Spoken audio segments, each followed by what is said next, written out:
Hey everyone! Welcome to my channel where I share real-life experiences of living with autism, spectrum disorder, and ADHD. From everyday challenges, I'm here to break the stigma, build understanding, and connect with others on this journey.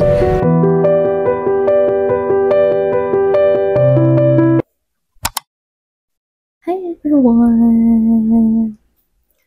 Again, I'm Ravi, 32 years old with autism spectrum disorder and ADHD. So, today, meron lang ako very important awareness na i-discuss sa inyo. Kasi lately, may mga parents na nagme-message sa akin and they want to know yung struggles ng taong may autism spectrum disorder and ADHD kasi yung mga anak nila na diagnosed ng autism. And also, may nakita ko sa Facebook na mother na nag-post ng tinay daw niya i-enroll yung anak niya sa isang regular school pero hindi daw tinanggap ng teacher. So, I'm here para explain sa inyo yung struggle ko as a person with autism and ADHD. It's a spectrum, so magkakaiba kami bawat person with autism and ADHD. Hindi din lahat pare-pareho. Ito lang yung perspective ko as a 32-year-old or as an adult with autism and ADHD. So, balik tayo dun sa struggles and also dun sa mother na nag-post. Dun sa mother na nag-post about dun sa regular school, sabi niya doon sa post niya, naiyak siya and nahiya pala siyang umiyak kasi nga daw hindi tinanggap yung anak niya sa regular school. May perspective naman doon. Huwag po natin ipilit sa bata. Bilang sa akin po, na ipasok sa regular school yung mga kagaya namin. Kasi ako, based on my experience, na sa regular school, pinasok ng parents, nung bata pa, sobrang hirap po. Grabe yung struggle. It caused anxiety, depression, and may mga suicidal din sa akin. Nung bata ako, dahil pinilit akong maging normal. Kaya halubilo sa normal, gawin yung ginagawa ng normal na tao na walang problema or walang disabilities free kagaya namin. Yun yung naging struggles ko. Yung facing ng regular school para sa akin, maraming estudyante, medyo mahirap, and I have ADHD, inattentive type. Grabe yung struggle ko sa exams, na magre-review ako the whole night, hindi ako matutulog, and then the next day, nakalimutan ko na. Yung pinag-aralan ko, naiiyak na lang ako. Parang nagtataka ako, why? Kasi that I'm late diagnosed. I forgot na i-mention sa inyo, I'm late diagnosed. So that time, I don't know. So now it all makes sense nung na-diagnose ako.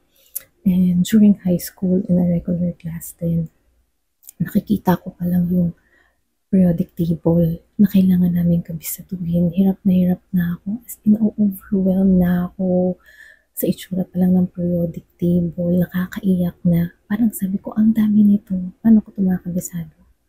Pero nung nag-aral na yung sister ko, bunso, and also yung ate ko, bakit sila kaya nila? Why sila kaya nila? Ba't nakabisado nila yung periodic table? Pero ako hindi. Even yung elementary, pinipilit na ipakabisado sa akin yung multiplication table. Dinikit pa yun sa gilid ng bed ko. Bawat pagising makikita ko yung multiplication table. Pero kahit anong gawin ko, hindi ko talaga siya makabisado. Ang kabisado ko lang is yung 2, yung 5, yan lang, yung 10, yung mga madadali. Pero like 3, 4, di ko na yan makabisado. 7, 9, di ko kayang kabisado yung multiplication table na yan. Nung overwhelmed ako, I remember during elementary days in a regular school.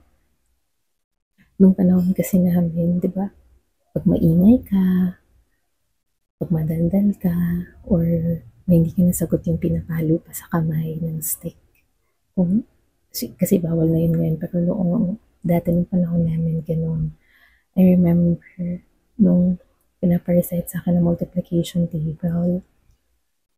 Kabadong-kabado na ako kasi kahit anong kabisado ko talaga, nalilimutan ko siya pag nandun na ako. So, nagpipray ako lagi na ang maibigay sa akin pag tinawag ako is yung alam ko lang, which is 2, 5, 10, yun lang yung mga alam ko. Always pray dyan. Yun yung naging struggle ko. Sobrang hirap. Depressive yung pakiramdam na iniisip mo, bakit sila kaya, bakit ako hindi. Pero may mga bagay naman na magaling din naman ako. I remember then, kasi nga may ADHD ako. Kaya madaldal ako. Yung reason ba't ako madaldal, because of my ADHD. I remember, kasi noon, di ba, pinapalo tayo sa school. Ilang beses akong napapalo. Like, di ba, magsusulat ng noisy. Tapos kung ilang beses kang nakitang bumuka yung bibig mo, sobrang daldal ko na hindi ko talaga mapigilan. I remember, so, nilagyan ng points in 1, 2, 3, yan, mga stick na points. So, yun yung magiging palo mo. Usually, ayun, kunwari, naka-5 akong daldal. So, meron akong 5 na palo. I remember that yung stick na ipapalo sa bamboo stick na ipapalo sa kamay ko. Yun, papalo sa kamay ko.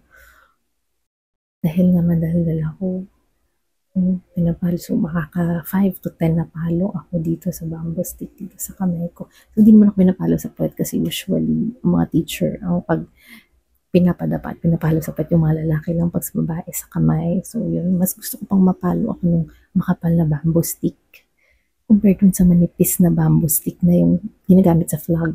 Ang sakit nun yung pinapalo sa akin. So, kung ilang beses bumuka bibig ko, ilang beses ako nagdaldal, yun yung beses na mapapalo ko sa kamay. So, ang hirap nun kasi nga ADHD pala ako. So, madaldal talaga ako. Tapos nadadama yung katabi ko. And, yun din yung struggle ng parents ko during high school and elementary. Hanggang high school, napapagalitan ako ng mom ko. Sinasabi niya, yung reklamo sa'yo ng teacher mo mula nung elementary ka hanggang nag-high school ka pareho, madaldal ka masyado.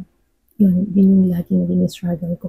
Alam niyo ba kung ilang beses ako, even high school na, pati yung mga katabi ko, ilang beses akong napapalabas ng room, napapasquat, dahil nahuhuli nga akong nagdadaldal while nagtuturo ang teacher at hindi ko talaga siya mapigilan.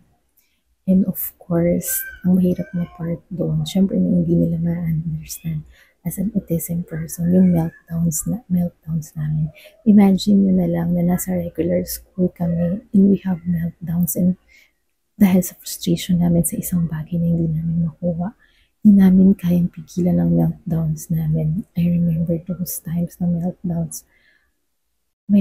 Meron na rin akong mga friends na nakipag-away ako. Meltdowns pala yun. Sobrang daming beses din akong umiyak. Meltdowns pala yun na hindi na na-understand ng tao. I remember nung college, it was meltdown pala. Meron akong hindi nagustuhan dun sa, during college na yun, hindi nagustuhan dun sa ginawa nung kasamahan ko or classmate ko that time sa entrepreneurship namin. Nag-meltdown ako, as in, inaway ko siya during my meltdowns. Meltdown pala yun. Alam mo yun, pag nang-away ka na halos naiiyak ka na, meltdowns pala yun. Sobrang hirap. So, ang hirap i-survive mo.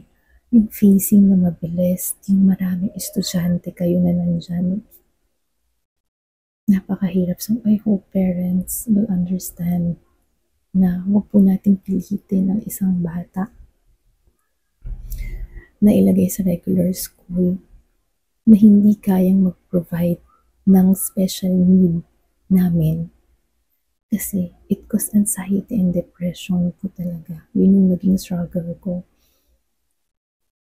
I hope parents na maging open sila sa nararamdaman nung special child, yung special na anak nila, compared dun sa feeling na anong iisipin ng tao pag nakita nila yung anak ko sa special school nag-aaral,